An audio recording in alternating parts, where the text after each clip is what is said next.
जहां की आज के मजदूर लगातार यहां 45 दिनों से धरने पर बैठे हैं। लेकिन एक कारण आज की अपडेट में आप लोगों को देना चाहता हूं दोस्तों कि आज उन्होंने एक रावण बनाकर तैयार किया है और जिसका नाम उन्होंने दिया है कलयुग का रावण। तो हम देखते हैं कि आज उन्होंने रावण क्यों बनाया है और यहाँ पर वो सभी यहाँ अनशन पर बैठे हैं।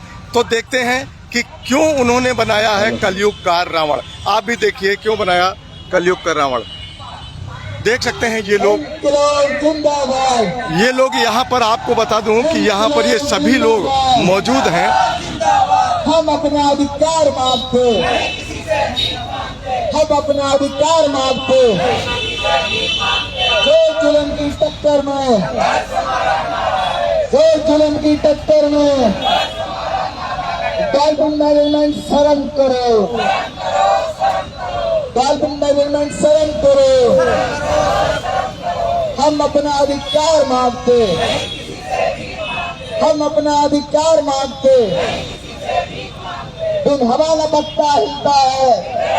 देख सकते हैं दोस्तों, लगा रहे हैं नारे कि हम किसी से भीख नहीं मांगते, हम अपना अधिकार मांगते हैं।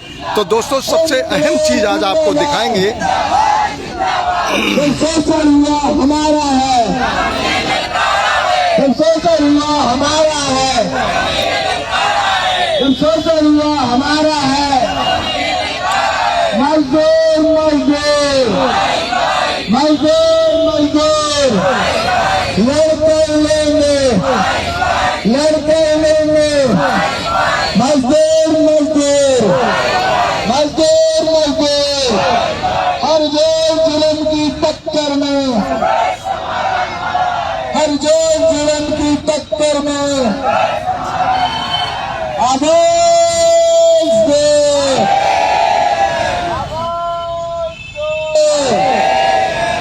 तो देखिए दोस्तों, आज हम बात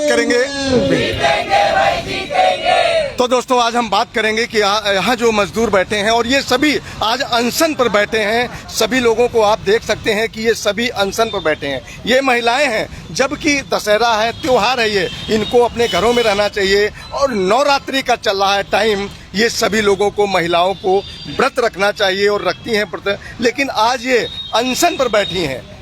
व्रत के साथ साथ इन्होंने अब ऐसा अनशन किया है कि खाना पीना इनका सबका बंद है। लेकिन आज नई चीज दोस्तों मैं आपको दिखाना चाहता हूं कि इन सब मजदूरों ने जो भी अनशन पर बैठे हैं, इन्होंने एक रावण बनाकर तैयार किया है कि रावण का दहन तो कल होने वाला है। लेकिन इन लोगों ने भी अपना एक रावण बनाकर तैयार किया है कि आप यहाँ पर देख सकते हैं। ये इन जो भी श्रमिक हैं, यहाँ के जो श्रमिक हैं, उन्होंने ये रावण बनाकर तैयार किया है और इस रावण का भी होगा दहन। इसमें हम देखते हैं, बात करते हैं और इनसे पूछते हैं कि इन्होंने ये जो रावण बनाया है, ये रावण बनाने का क्या मतलब है और इस रावण का क्या इन्होंने नाम रखा। क्योंकि एक रावण हमारे देश के अंदर तो उसका दहन होता आया है और उसका दहन इसलिए होता है कि राम की जब विजय हुई थी तब रावण का दहन किया गया था, घी के दिए जलाए गए थे।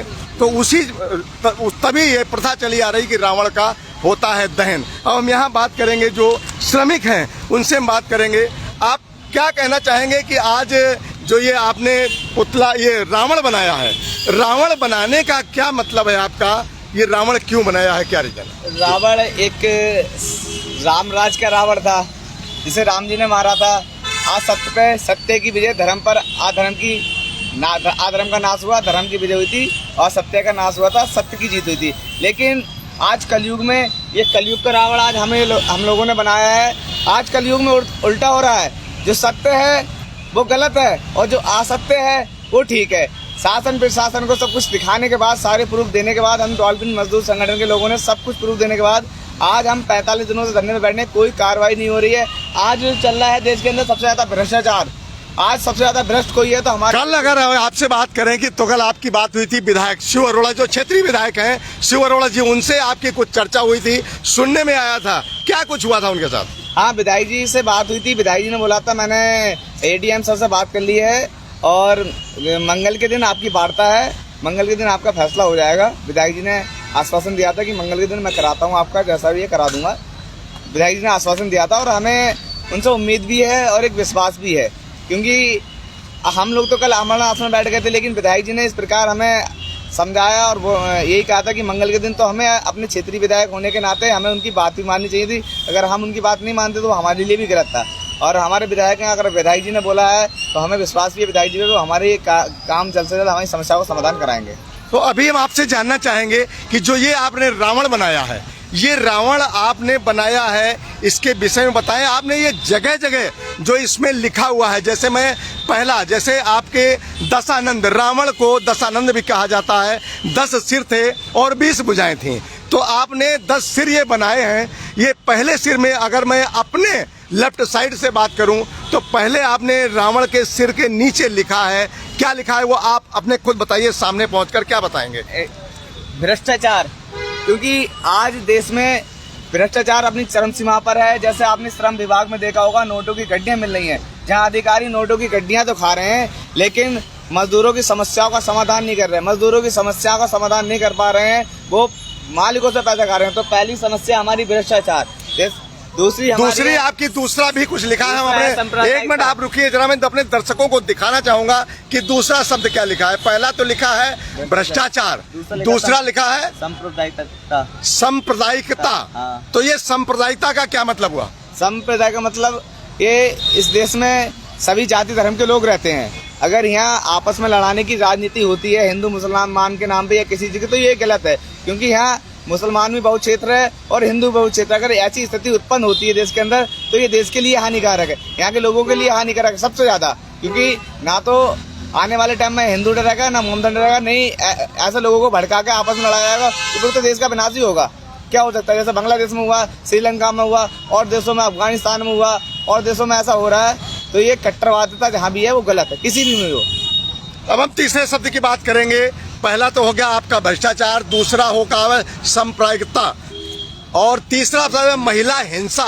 महिला हिंसा में क्या बोलेंगे? महिला हिंसा में आज महिलाओं के साथ सबसे ज्यादा शोषण हो रहा है, उनके साथ गलत होता, बलात्कार होते। जैसे अभी गदरपुर की लड़की के साथ जो हुआ था होटल में और पश्चिम बंगाल में भी, तो ये अपनी चरम पर हो रहा है। लेकिन अभी दोषियों को सजा नहीं हुई है। मेरा मानना तो है महिलाओं के साथ जो हिंसा करता है ऐसे लोगों को फांसी की सजा होनी चाहिए, चाहे वो किसी भी जाति धर्म का हो। अगर जो महिलाओं के साथ गलत कर रहा है, उनको हितपूर्ण कर रहा है, तो ऐसे लोगों को चौराहे पे खड़ा करके फांसी दे दो या गोली मार दे, सीधे शूटिंग होना चाहिए। जी, बहुत अच्छी बात कही आपने कि महिला हिंसा के साथ आपने जो भी शब्द बोला है ये एक बहुत अच्छा शब्द है और बोलना भी चाहिए। मुझे लगता है हर किसी को कहना चाहिए ये शब्द कि इनको गोली मार देना चाहिए अगर बहन बेटियों के साथ इस तरह की घटना होती है, हिंसा होती है। अब हम पहुंचते हैं चौथे शब्द पे। चौथा आपने लिखा है ये चाटुकार मीडिया। आपने इसका क्या मतलब लिखा है कि किस मीडिया को आप कहना चाहते हैं? वो चाटुकार मीडिया जो देश में गलत होता है लेकिन वो गलत को भी सही दिखाने की कोशिश करते हैं। ये चाटुकार मीडिया उन लोगों के लिए है जो गलत है। आप मीडिया संविधान का चौथा स्तंभ हो, अगर जो गलत है उसे गलत के तरीके से दिखाओ, ना कि गलत को आप सही पेश करो। तो ये उन लोगों के लिए है। नहीं, ये कौन सी मीडिया करते हैं? मीडिया तो मैं भी, आज मैं भी मीडिया से हूँ, तो आप किस मीडिया की बात करते हैं कि वो मीडिया, जैसे किसी कहते हैं वो मीडिया किसकी है, कौन सी है, कहाँ? या तो फिर आप ऐसा नाम दीजिए या फिर आपने ये अपशब्द किया है। जो लोग इस तरीका की हरकतें करते हैं, गलत होने के बाद किसी के साथ में गलत हो रहा है तो वहाँ दोहरी राजनीति करके, मीडिया वाले भी दोहरी राजनीति करके वहाँ को गलत को सही दिखाने की कोशिश करते हैं। ये उन लोगों के लिए है। मैं फिलहाल किसी का नाम नहीं ले रहा हूँ, लेकिन ऐसे लोगों के लिए हैं, जो ऐसे लोग हैं वो समझ गए होंगे। जी, उनको भी ऐसा नहीं करना चाहिए, चाहे वो मीडिया कर्मी हो या कुछ भी हो, नहीं करना चाहिए। अपने देश के अंदर जो हमारी मातृ शक्ति है, मातृ शक्ति के लिए जो आपने अपनी बात बोली थी, महिला हिंसा, उस हिंसा पर अगर ऐसा शब्द बोला जाता है तो वो शब्द गलत नहीं है। अब हम चलते हैं आगे पांचवें नंबर पर आपने क्या लिखा है जरा अपनी? न्यूनतम वेतन और न्यूनतम बोनस। न्यूनतम वेतन व बोनस का गठन गबन मतलब, ठीक है। तो इसमें इसके बारे में क्या कहना चाहेंगे? न्यूनतम बोनस कोई भी फैक्ट्री होती है, फैक्ट्री मालिक एक अगर सुई भी बनाता है तो उसका रेट फैक्ट्री मालिक तय करता है, लेकिन हमारा रेट सरकार ने तय कर रखा है। जो सरकार के अनुसार न्यूनतम बोनस और न्यूनतम सैलरी है वो हम मजदूरों को मिलना चाहिए। बस हमारी यही मांग है। जो भी हमारी सरकार ने, अगर न्यूनतम बोनस हमारा 1 रुपये सरकार ने तय करा है तो हम 1 रुपये में खुश हैं, लेकिन हमें मिलना चाहिए। अब आगे और आपने छठा शब्द रखा है कि पूंजीपति व शासन प्रशासन का गठजोड़। इनका क्या गठजोड़ है? आपने गठजोड़ नाम क्यों दिया है? क्योंकि कंपनी मालिक ना तो भारत का कानून मानते हैं, ना ही संविधान मानते हैं, और वो कानून को अपनी जेब में लेके घूमते हैं। ऐसा मैं नहीं कह रहा हूँ, ऐसा हमारे साथ हो रहा है, क्योंकि हम डॉल्फिन कंपनी के मजदूर हैं। हमने सारे प्रूफ, जो कंपनी मालिक हमारा 2 नंबर का काम कर रहा है, हमने सारे प्रूफ यहाँ से लेके कुमाऊं कमिश्नर तक दे दिए, लेकिन अभी तक कोई कार्रवाई नहीं हुई। तो हम फिर इसे क्या समझें?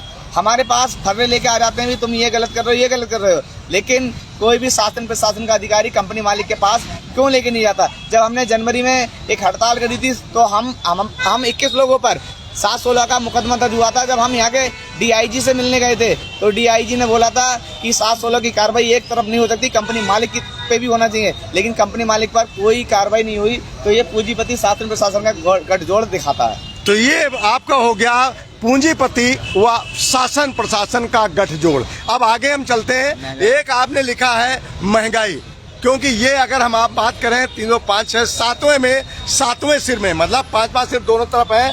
दशानंद थे तो 10 इनके सिर थे। अब हम आप करते हैं छठे सिर की बात करते हैं, जहां पर आपने लिखा है महंगाई। महंगाई का क्या मतलब हुआ?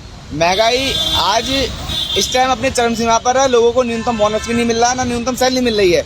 इतनी महंगाई में भी अगर हमें जो सरकार के अनुसार सैलरी नहीं मिल रही है, और महंगाई दर बदर बढ़ती जा रही है, चाहे किसी चीज़ को लेकर ले लो, आज महंगाई अपनी चरम पर है। और सरकार या तो मजदूरों की सैलरी बढ़ाए या फिर महंगाई कम करे, बस हम यही कहना चाहते हैं। ये महंगाई पर हो गया। दूसरा आपने लिखा है ठेका प्रथा। ठेका प्रथा ये क्या मजदूर से संबंधित बात रखी है कि मजदूर को ठेका या परमानेंटली क्या कहना चाहिए?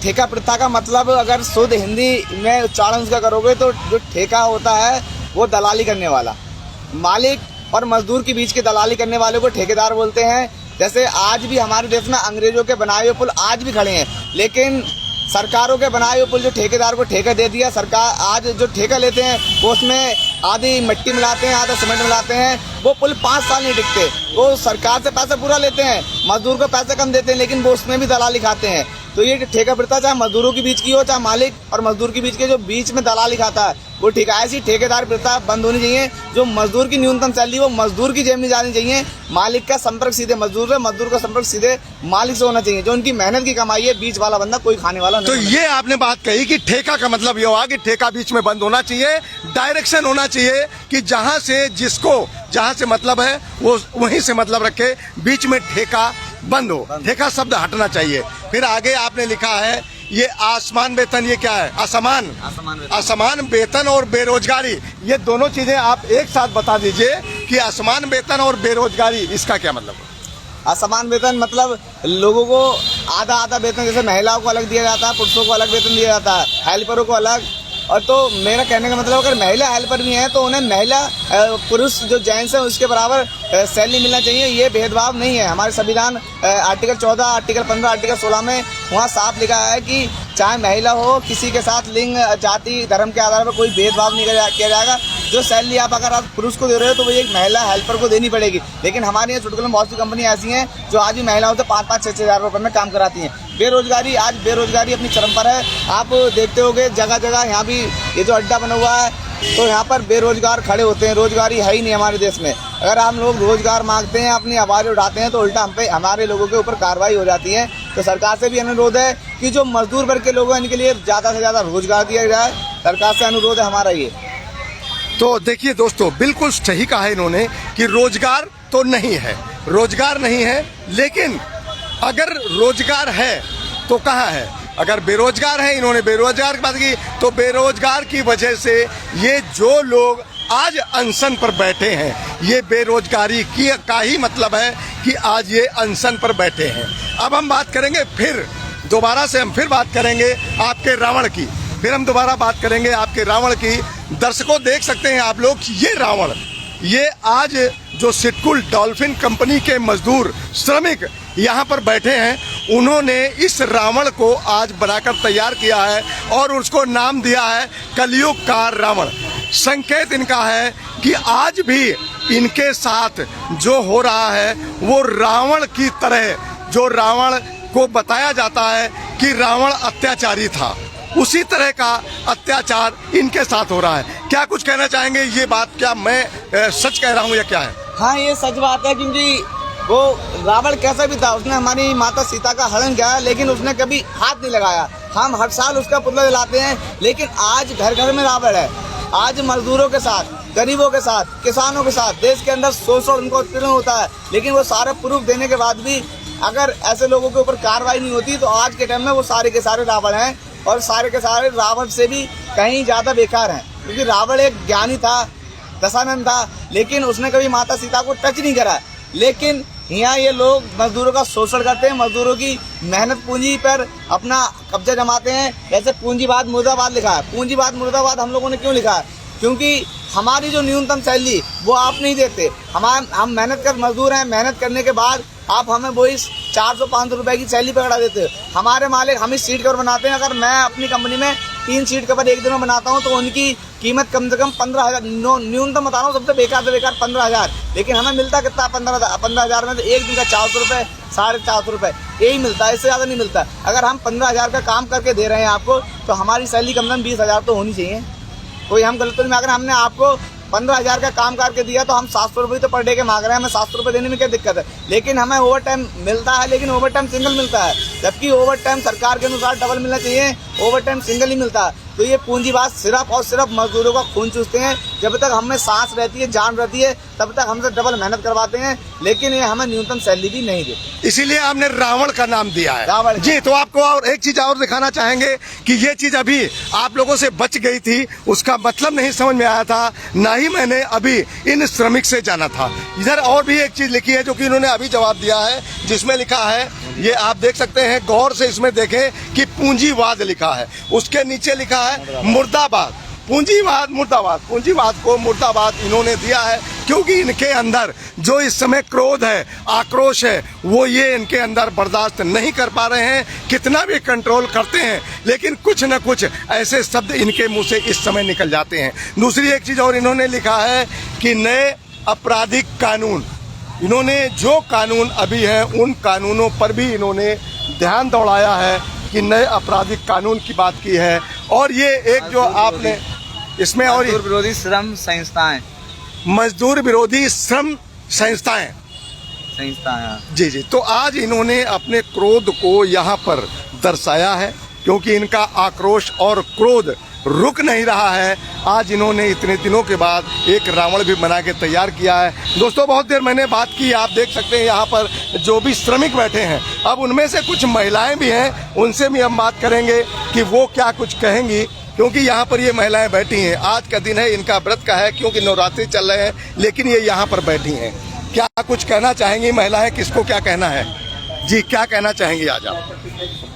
हम देखो 45 दिन हो गए हमारे लिए, 45 दिन हो गए धरनारत हैं, अब अनशन पे भी बैठे हैं, हमारी मांगे पूरी नहीं हो रही है। हमारे लिए बोनस नहीं मिल रहा है, हमें न्यूनतम वेतन नहीं मिल रहा है, और हमारे साथ मैनेजमेंट, प्रशासन सभी अत्याचार बरत रहे हैं हमारे साथ। क्या है इस देश में? स्वतंत्र भारत में हैं, यहाँ अनशन पे बैठे हैं। आज विजयदशमी का दिन कल है और लोग घर में व्रत कर रही है, पूजा पाठ कर रही है, हम तो यहाँ भूखे प्यासे पड़े हैं। इस पर आपको क्या अफसोस है कि आज आपको धरने पर बैठना पड़ रहा है? और सभी महिलाएं जो धरने पर नहीं हैं, जो अपने घरों में, वो आज घर में पूजा कर रही हैं और व्रत रख रही हैं, ये अब क्या आपको अफसोस इसमें है? अफसोस यही है, हम दुखी हैं, हमारे पास पैसा नहीं है, हमारे साथ मैनेजमेंट, प्रशासन, डीएलसी, ईएलसी सारे लोग हमारे साथ, कोई हमारी नहीं सुन रहा है।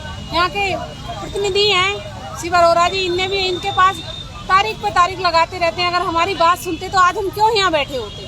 ये तो सब कुछ 2 मिनट में हमारा मामला सॉल्व करा सकते हैं, मगर नहीं कराया हमारे साथ। इसी परेशानी को लेके आज हम यहाँ बैठे हैं। हमारे घर में क्या है, खाने के एक टाइम का खाना खा रहे थे, अब 9-10 दिन से वो भी हमारे लिए नहीं मिल रहा। हमारे बच्चे स्कूल से बाहर भेज दिए, पेपरों का टाइम है, हमारे बच्चे स्कूल भी नहीं जा रहे हैं, परेशान बैठे। हमारे साथ तो प्रशासन भी नहीं सुन रहा है, मैनेजमेंट भी नहीं सुन रहा है, मालिक भी नहीं सुन रहा है। यहाँ के इतने बड़े अधिकारी हैं, क्या हो रहा है स्वतंत्र भारत में? कुछ नहीं हो रहा है। महिलाओं के साथ, मजदूरों के साथ सरासर अत्याचार। क्या आपने स्वतंत्र भारत का नाम लिया? क्या आपको लगता है कि स्वतंत्र भारत है या नहीं है? क्या बोलते हैं स्वतंत्र भारत है, मगर हमारे साथ दुराचार हो रहा है, तो हमें स्वतंत्र भारत नहीं लग रहा है। हमारी बेटियां, हम खुद स्वतंत्र नहीं है तो कैसे स्वतंत्र भारत में है? हम स्वतंत्र भारत में नहीं है। अगर आज हम मजदूर हैं, अगर हमारी सुनवाई नहीं हो रही तो हम स्वतंत्र भारत में कैसे हैं?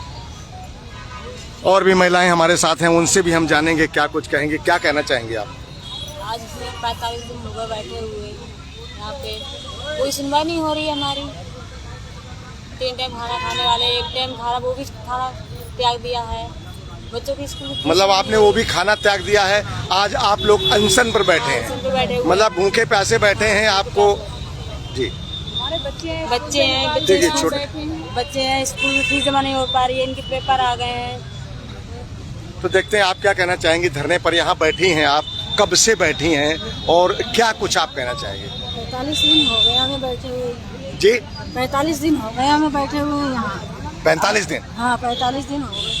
हमारी कोई सुनवाई नहीं हो रही, न एलसी न डीएलसी न कोई सुनवाई नहीं है। न विधायक जी है, हमारी बातें नहीं सुन। अभी आप कब तक धरने पर फिर बैठे रहेंगे? अगर नहीं इसी तरह सुनवाई हुई तो कब तक धरने पर बैठेंगे? आखिर में क्या आप लोगों की सोच? जब तक हमारी फैसला नहीं होगी हम तब तक बैठे रहेंगे यहाँ। और अनशन भी इसी तरह करेंगे? ऐसे ही रहेंगे, ऐसे ही चलते रहेंगे, ऐसे बैठे। दोस्तों, महिलाएं तो बहुत हैं लेकिन अपने क्रोध के आगे इस समय क्या कहें, कुछ कहा नहीं जाता है। जी मैम, आप क्या कहना चाहेंगी? यहाँ पर आप भी तो बैठी हैं, आपको क्या लग रहा है यहाँ कब तक आपको धरने पर बैठना पड़ेगा? ये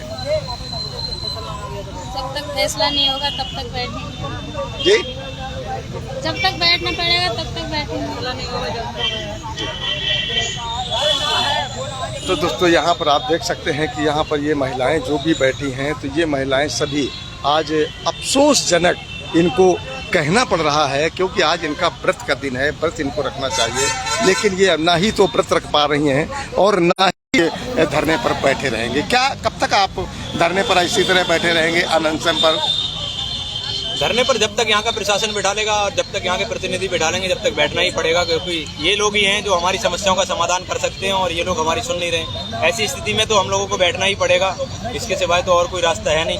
और लास्ट हमने अब अनशन का रास्ता चुना है और कल हम आमरण अनशन पे बैठने वाले थे कि विधायक जी का फोन आ जाता है कि आपकी 15 तारीख को मीटिंग फिक्स कर दी गई है। तो मतलब आश्वासन मिला है विधायक से?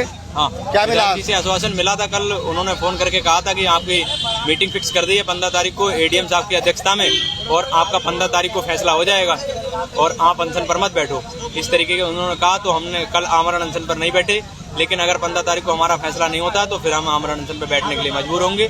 और बहुत ही शर्म की बात है, कल विजयदशमी है, सभी सामाजिक लोग और समाज के सभी लोग और यहाँ पर जनप्रतिनिधि भी आएंगे, रावण का पुतला दहन करेंगे। रावण का पुतला क्यों दहन करते हैं?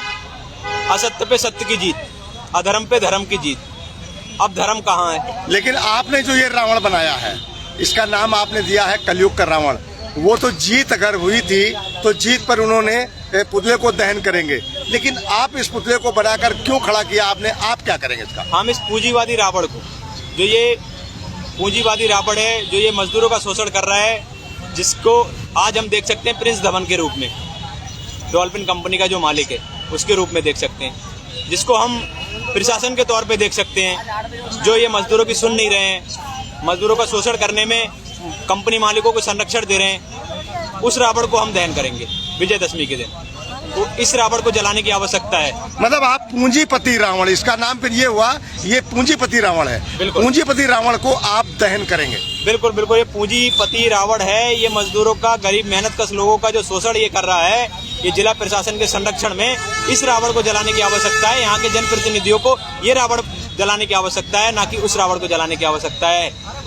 वहाँ तो जीत हो गई, जब होनी थी तब जीत हो गई, लेकिन अब जहाँ जीत होनी है वहाँ पर को होने की, वहाँ रावण को जलाने की आवश्यकता है। जी, तो बिल्कुल ठीक कहा इन्होंने कि उस रावण को जलाना, क्योंकि वो तो हमारी विजय की जीत थी, लेकिन ये रावण जो बना है ये पूंजीपति रावण बना है। अभी यहीं किसी श्रमिक ने कहा था कि ये रावण कलयुग का रावण है, लेकिन सही बात अब निकल करके आती है कि ये पूंजीपति रावण का पुतला इन्होंने बनाकर तैयार किया है। तो इस पूंजीपति रावण का पुतला ये कल ही दहन करेंगे, जबकि हमारे देश का रावण सीता जी को चुराने वाला, सीता जी को ले जाने वाला रावण को अत्याचारी कहते थे, जबकि अगर कहा जाए तो वो बहुत बड़ा रावण विद्वान था। लेकिन कुछ कारण ऐसे थे, कुछ उससे कर्म कांड ऐसे हुए थे जिसकी वजह से आज रावण का पुतला किया जाता है दहन। तो इस रावण के पुतले में आज ये भी इन्होंने जो रावण बनाया है ये पूंजीपति रावण, सही नाम अब इन्होंने दिया है कि पूंजीपति रावण इन्होंने बनाया है और ये पूंजीपति रावण का पुतला कल ये भी दहन किया जाएगा जिस समय जो रावण हमारा अत्याचारी था, श्रीलंका का रावण था, उसका दहन होगा, लेकिन उसी के साथ साथ ये पूंजीपति रावण का दहन होगा। बने रहिए स्वागत जिंदगी के साथ। मैं जे अहमद।